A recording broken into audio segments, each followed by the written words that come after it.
क्या हो अगर मैं कहूं कि अमेरिका का 40 ट्रिलियन डॉलर का इतना बड़ा कर्ज सिर्फ एक कंप्यूटर कोड और रातों रात लिए गए एक फैसले से पूरी तरह खत्म हो सकता है। ये सुनने में थोड़ा अजीब जरूर लगता है। सही में। या फिर तसव्वुर कीजिए कि किसी देश की चुनी हुई सरकार को उखाड़ फेंकने के लिए सीमा पर सेना और टैंक नहीं बल्कि एक हनी ट्रैप, महंगाई और सोशल मीडिया के नैरेटिव की जरूरत होती है। तो चलिए इस पर थोड़ा और गहराई से विश्लेषण करते हैं। आज हम इस डीप डाइव में उस दुनिया में कदम रखने वाले हैं जो अखबारों के पन्नों और टीवी डिबेट्स के पीछे छिपकर चलती है। बिल्कुल। और मैं जानता हूं कि ये भू राजनीति यानी जियोपॉलिटिक्स का विषय बहुत ही रोचक होने वाला है। एग्जैक्टली। हमारा आज का आधार एक बहुत ही चर्चित और जानकारी से भरा इंटरव्यू है जहां मशहूर शिक्षक खान सर और राज शमानी ने इस अदृश्य दुनिया के तारों को छेड़ा है। कैसे ये तार पूरी दुनिया को कठपुतली की तरह नचा रहे हैं। पर एक सेकंड, यहाँ आगे बढ़ने से पहले एक बहुत जरूरी बात बता देना चाहता हूँ। आज हम जिन भी विषयों पर बात कर रहे हैं, चाहे वो एप्स्टीन फाइल्स हों, इजराइल की लॉबी हो या CIA के तख्तापलट के तरीके हों, ये सब उस इंटरव्यू में प्रस्तुत किए गए विचार और दावे हैं। हाँ, ये बोलना जरूरी है। हम यहाँ किसी देश, पक्ष या आइडियोलॉजी का समर्थन या विरोध बिल्कुल नहीं कर रहे हैं। सही कहा। हमारा मकसद बस ये डिकोड करना है कि पर्दे के पीछे की इस इंटरनेशनल राजनीति को किस नज़र से देखा और समझा जा रहा है उस सोर्स मटेरियल में। एकदम सही। हमारा मिशन आज ये समझना है कि दुनिया असल में काम कैसे करती है, क्योंकि देखिए, जब मिडिल ईस्ट में कोई तनाव होता है तो उसका सीधा असर हमारी रसोई के बजट पर पड़ता है। पढ़ना ही है, एवरीथिंग इज कनेक्टेड। राइट। तो दुनिया के इस नक्शे को समझने के लिए सबसे पहले उस देश की बात करते हैं जो इसके नियम बनाता है, यानी अमेरिका। इस चर्चा में एक बात बहुत क्लियरली उभर कर आई कि कैसे भूगोल किसी इकोनॉमी की नींव रखता है और फिर राजनीति उस पे आगे का काम करती है। देखिए, अमेरिका की आबादी भले ही कम हो, लगभग 35 करोड़ के आसपास, लेकिन उनका एरिया भारत से 3 गुना बड़ा है और वो नेचुरल रिसोर्सेज से भरा पड़ा है। लेकिन उनकी सबसे बड़ी ताकत जमीन के नीचे नहीं है, बल्कि बाहर से आने वाले लोगों के दिमाग में है, जिसको हम ब्रेन ड्रेन कहते हैं। बिल्कुल। उनका मॉडल ये नहीं है कि वो हर चीज खुद बनाएं। उनका मॉडल है दुनिया भर के सबसे बेहतरीन दिमागों के लिए एक ऐसा इकोसिस्टम बनाना कि वो खुद चलकर उनके पास आए। लाइक न्यूयॉर्क सिटी का एग्जाम्पल ले लीजिए। वहाँ के मेयर खुद कहते हैं कि ये इमिग्रेंट्स द्वारा चलाया जा रहा शहर है। दुनिया के टॉप एंटरप्रेन्योर्स और साइंटिस्ट वहीं जाकर बस रहे हैं। हाँ, और अगर मैं इसको एक रूपक से समझाऊं तो अमेरिका एक अमीर कसीनो के मालिक जैसा है। वाह, कसीनो वाली एनालॉजी बहुत सही लगी मुझे वहाँ। है ना? आप कोई भी गेम खेलें उस कसीनो में, आपको चिप्स उसी मालिक से खरीदने पड़ेंगे, और अगर आप अपनी खुद की चिप्स लाते हैं तो बाउंसर आपको बाहर फेंक देगा। सही पकड़ा। और ये casino model second world war के दौरान शुरू हुआ था। जब पूरी दुनिया तबाह हो रही थी तो अमेरिका ने एक बहुत चतुर खेल खेला। उन्होंने ब्रिटेन और बाकी देशों को हथियार बेचे, लेकिन पैसे के बजाय दुनिया भर का सोना अपने पास रखवा लिया। वहीं से तो गेम बदला। जब दुनिया का ज्यादातर सोना उनके पास आ गया तो उन्होंने कहा कि अब सोने के बदले हम कागज का डॉलर छापेंगे और पूरी दुनिया को उसी में व्यापार करना होगा। ओह अच्छा, तो डॉलर की मोनोपोली वहां से आई। आज दुनिया का 80% से ज्यादा व्यापार डॉलर में होता है। तो डॉलर सिर्फ एक करेंसी नहीं है, ये एक अदृश्य हथियार है। और इसके साथ एक और बहुत बड़ा बिजनेस है, हथियारों का व्यापार। अक्सर लोग पूछते हैं कि अमेरिका कभी दुनिया में युद्ध रोकने क्यों नहीं देता। क्योंकि उनका सबसे बड़ा बिजनेस मॉडल यही है, पहले हथियार बेचो और फिर युद्ध के बाद देश के पुनर्निर्माण के लिए कर्ज बांटो। लेकिन डॉलर छापना और हथियार बेचना तो आर्थिक प्रक्रिया है। सवाल यह है कि अगर कोई देश इस सिस्टम को मानने से इनकार कर दे, मतलब वो कहे कि हमें डॉलर में व्यापार नहीं करना है, तब क्या होता है? वहीं पर बात सच में बहुत खतरनाक हो जाती है, क्योंकि जो काम डॉलर नहीं कर पाता वो खुफिया एजेंसीज करती हैं, जैसे CIA। राइट। इस बातचीत में CIA के काम करने के जो तरीके बताए गए हैं वो किसी हॉलीवुड थ्रिलर से कम नहीं है। उनके पास 21,000 से ज्यादा लोग हैं, बेहिसाब पैसा है। पर मुझे यहाँ थोड़ी शंका होती है। कैसी शंका? क्या सच में किसी देश की सरकार गिराना इतना आसान है कि CIA ने कुछ मंत्रियों को पैसे दिए और रातों रात तख्ता पलट हो गया? नहीं नहीं, असली दुनिया में ये रातों रात बिल्कुल नहीं होता। ये एक बहुत ही धीमी और सिस्टमैटिक प्रोसेस होती है। एक तरह का संस्थागत टॉर्चर। तो इसका स्टेप बाय स्टेप खाका क्या होता है? मान लीजिए कोई देश अमेरिका की बात नहीं मान रहा है, तो सबसे पहले उस देश की इकोनॉमी पर निशाना साधा जाता है। वर्ल्ड बैंक या IMF से मिलने वाले कर्ज में अड़चनें पैदा की जाती हैं, जिससे करेंसी गिरने लगती है। मतलब सबसे पहले आम आदमी की जेब पर हमला होता है। एग्जैक्टली। जब करेंसी गिरती है तो महंगाई आसमान छूने लगती है। जब जनता भूख और परेशानी से तंग आ जाती है, तब दूसरे चरण में सोशल मीडिया के जरिए नैरेटिव सेट किया जाता है। ओ, तब विपक्ष को हैवी फंडिंग दी जाती होगी। हाँ, और सरकार के खिलाफ पूरा माहौल बनाया जाता है। उसके बाद जब देश में अराजकता फैल जाती है, तब सत्ता में बैठे मंत्रियों को खरीदा जाता है। इंटरव्यू में इसके लिए बांग्लादेश, नेपाल और वेनेजुएला जैसे देशों का उदाहरण भी दिया गया था। जनता के गुस्से को एक हथियार की तरह इस्तेमाल किया जाता है। सही बात है। और इस अदृश्य खेल में एक और खौफनाक स्ट्रैटेजी का जिक्र था, बेड टू बोर्ड स्ट्रैटेजी, यानी हनी ट्रैप। बाप रे, हाँ, एप्स्टीन फाइल्स और इजराइल के प्रभाव को लेकर तो बहुत ही बड़े दावे किए गए हैं वहाँ। बिल्कुल।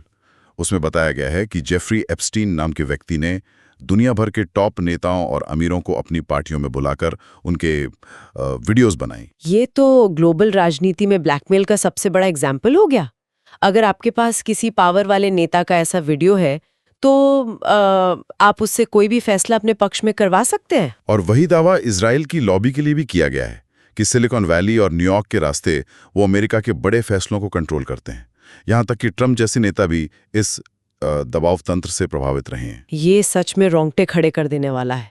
सही में समझ नहीं आता कि असली पावर व्हाइट हाउस के ओवल ऑफिस में है या उन छिपी हुई फाइल्स में। ये बहुत बड़ा सवाल है। पर अगर अमेरिका और उनका खुफिया तंत्र इतना पावर में है, तो नेचर का रूल है कि बैलेंस बनाने के लिए कोई ना कोई ताकत तो सामने आएगी ही। और यहाँ एंट्री होती है ड्रैगन की, यानी चाइना की। हाँ, और दोनों के काम करने का तरीका बिल्कुल अलग है।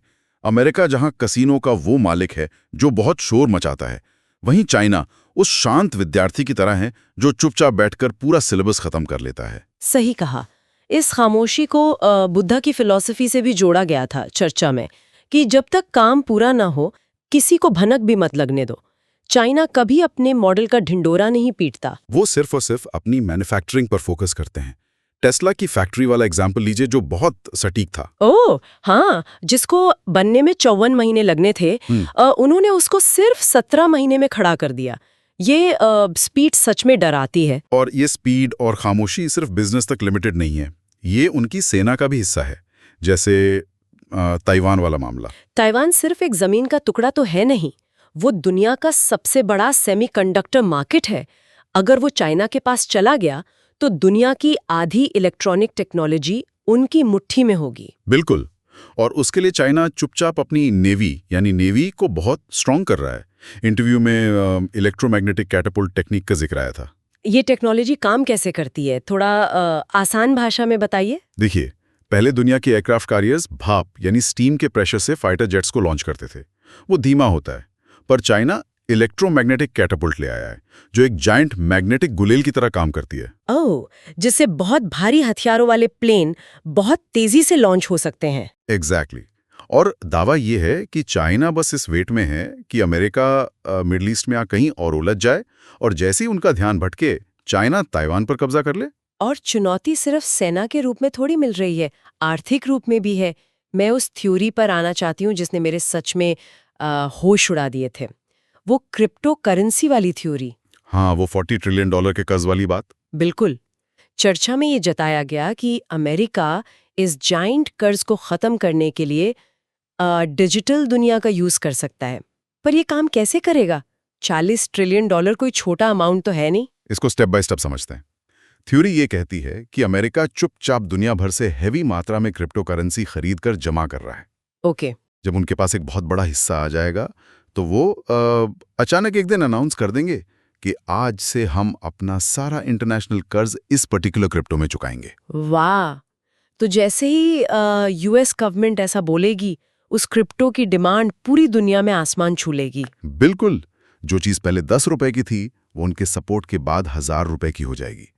अमेरिका के पास जो सस्ती क्रिप्टो पड़ी है उसकी वैल्यू कई गुना बढ़ जाएगी। और वो उस इन्फ्लेटेड वैल्यू पर अपना सारा कर्ज चुका देंगे। हाँ, और जैसे ही कर्ज खत्म होगा वो अपना सपोर्ट वापस खींच लेंगे, कह देंगे कि अब हम इसको मान्यता नहीं देते और उसकी वैल्यू धड़ाम से जमीन पर। ये तो हिस्ट्री का सबसे बड़ा फ्रॉड होगा। ये फाइनेंशियल वॉरफेयर का सबसे डरा देने वाला सिनेरियो है। होगा या नहीं ये तो वक्त बताएगा, लेकिन ये साबित करता है कि आने वाले युद्ध बंदूकों से कम और करेंसी से ज्यादा लड़े जाएंगे। और जब करेंसीज की बात आती है तो ब्रिक्स देशों की अहमियत बढ़ जाती है। दुनिया शायद डायरेक्ट चाइना के युआन पर भरोसा ना करे क्योंकि वहां सब कुछ ट्रांसपेरेंट नहीं है। पर अगर ब्रिक्स, जिसमें भारत, रशिया, ब्राजील और साउथ अफ्रीका भी हैं, वो अपनी कोई कॉमन करेंसी ले आए तो ये डॉलर की कमर तोड़ देगा। तो अब सबसे बड़ा सवाल यही आता है, एक तरफ अमेरिका है जो डॉलर और इंटेलिजेंस से दुनिया चला रहा है, दूसरी तरफ चाइना है जो चुपचाप पावर बढ़ा रहा है। इन सब के बीच भारत कहाँ खड़ा है? ये बहुत जरूरी मुद्दा है।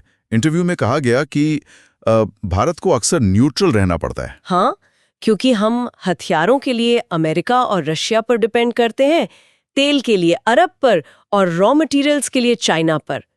पर क्या हमेशा न्यूट्रल रहना या किसी का पक्ष ना लेना हमें कमजोर नहीं दिखाता? यहाँ जो बात समझने वाली है वो ये है कि चुप रहने और स्ट्रैटेजिक साइलेंस में बहुत बड़ा फर्क होता है। जब आपकी इकोनॉमी पूरी तरह सेल्फ डिपेंडेंट ना हो तो हर झगड़े में कूदना बेवकूफ़ी है। तो भारत क्या कर रहा है इस बीच? भारत धीरे धीरे प्राइवेट सेक्टर के थ्रू अपनी जड़ें मजबूत कर रहा है। 3D प्रिंटेड रॉकेट्स, ड्रोन्स, ये सब स्वदेशी बन रहे हैं। जब तक हम पूरी तरह आर्थिक किला नहीं बन जाते, यही बेस्ट अप्रोच है। और ऐसा भी नहीं है कि हम बस चुप ही रहते हैं। पर्दे के पीछे हमारे ऑपरेशंस काफी स्ट्रांग रहे हैं। जैसे चर्चा में 1975 के सिक्किम ऑपरेशन का किस्सा था। अजीत डोवाल जी और रॉ वाला ऑपरेशन, वो तो इंफॉर्मेशन वॉरफेयर का सबसे क्लासिक केस है। हाँ, वहाँ CIA ने अपनी एक महिला एजेंट होप कुक को सिक्किम भेजा था, जिसने वहां के राजा से शादी भी कर ली थी। बिल्कुल, अमेरिका चाहता था कि राजा के थ्रू सिक्किम पर कंट्रोल करे क्योंकि वो चाइना बॉर्डर के पास है। पर डोवल जी ने वहां सेना भेजकर हमला नहीं किया। उन्होंने दिमाग से खेला। एग्जैक्टली। रॉ ने लोकल अखबारों, स्टूडेंट्स और नेताओं के बीच ये इन्फॉर्मेशन लीक की कि राजा विदेशी प्रभाव में आकर देश की सुरक्षा खतरे में डाल रहा है। ये तो प्रॉपर साइकोलॉजिकल वॉर था। जनता खुद सड़क पर आ गई और बिना एक भी गोली चलाए सिक्किम हमेशा के लिए भारत का हिस्सा बन गया। यही हमारी ताकत है। हम वसुदैव कुटुंबकम में विश्वास रखते हैं, जिसका मतलब है पूरी दुनिया एक परिवार है। पर इसका मतलब ये नहीं कि हम कमजोर हैं। उस इंटरव्यू में शस्त्रों का बहुत प्यारा एग्जाम्पल था। हमारे देवी देवता हमेशा आशीर्वाद की मुद्रा में होते हैं, पर उनके हाथ में कोई ना कोई हथियार जरूर होता है, जैसे विष्णु जी का सुदर्शन चक्र। हनुमान जी की गदा। मतलब शांति तब तक जब तक कोई हमारी लक्ष्मण रेखा पर ना क्रॉस करे। शक्ति के बिना शांति की कोई वैल्यू नहीं है। और जिसके पास शक्ति और दिशा नहीं होती, उसका हाल पाकिस्तान जैसा होता है, जिसको उस चर्चा में एक फेल्ड नेशन बोला गया है। सही बात है। जब कोई देश एजुकेशन और डेवलपमेंट छोड़कर सिर्फ भू राजनीति के सहारे जीने की कोशिश करता है तो यही हश्र होता है। आज वो अपने ही रिसोर्सेज जैसे बलूचिस्तान को बेच रहे हैं और सिर्फ अपनी लोकेशन का फायदा उठाकर दोनों पावर्स को ब्लैकमेल कर रहे हैं। तो इस पूरी चर्चा से एक बात तो शीशे की तरह साफ हो जाती है कि इस निर्मम दुनिया में ना कोई पक्का दोस्त है और ना ही कोई परमानेंट दुश्मन। सिर्फ और सिर्फ नेशनल इंटरेस्ट्स होते हैं। ज्योग्राफी, डॉलर, टेक्नोलॉजी और खुफिया एजेंसीज, बस इन्हीं पर दुनिया चल रही है। और ये जानना आम लोगों के लिए क्यों जरूरी है, क्योंकि अगर स्ट्रेट ऑफ हॉर्मुज़ में एक भी तेल का जहाज रुकता है तो हमारी रसोई गैस महंगी हो जाती है। बिल्कुल। या अगर अमेरिका ज्यादा डॉलर छापता है तो वो अपनी इन्फ्लेशन हमारी इकोनॉमी में डाल देता है। दुनिया में कहीं भी लोग शतरंज खेले, फाइनल बिल हमेशा आम आदमी की जेब से ही कटता है। इसलिए इस नाटक के पीछे कौन से तार खींचे जा रहे हैं ये जानना बहुत जरूरी है। तो इस गहरे विश्लेषण को समेटते हुए मैं एक बहुत ही गंभीर सवाल छोड़ना चाहूंगा। बोलिए। हमने क्रिप्टो और डिजिटल दुनिया की बात की कि कैसे महाशक्तियां उससे दुनिया को कंट्रोल कर सकती हैं। तो सोचें, भविष्य में जब पैसे का कोई फिजिकल फॉर्म बचेगा ही नहीं और सीमाएं पूरी तरह इंटरनेट पर होंगी, तो क्या सच में दुनिया के नक्शे पर देश नाम की कोई चीज बचेगी? वही तो। या फिर इस पूरी इंसानियत पर सिर्फ कुछ अदृश्य टेक कंपनीज, उनके सर्वर और एल्गोरिदम्स ही राज करेंगे? बाप रे, ये सच में रातों की नींद उड़ा देने वाला सवाल है। क्या आने वाले वक्त में सरकारें संसद से नहीं बल्कि सर्वर रूम से चलेंगी? ये सोचने वाली बात जरूर है। तो इसी विचार के साथ आज के इस डीप डाइव को हम यहीं रोकते हैं। इस जानकारी पर थोड़ा सोचिए, आसपास की दुनिया को नए नजरिए से देखिए, सवाल पूछिए और हमेशा की तरह अपनी जानने की भूख को बनाए रखिए। हमारे साथ जुड़ने के लिए बहुत बहुत शुक्रिया।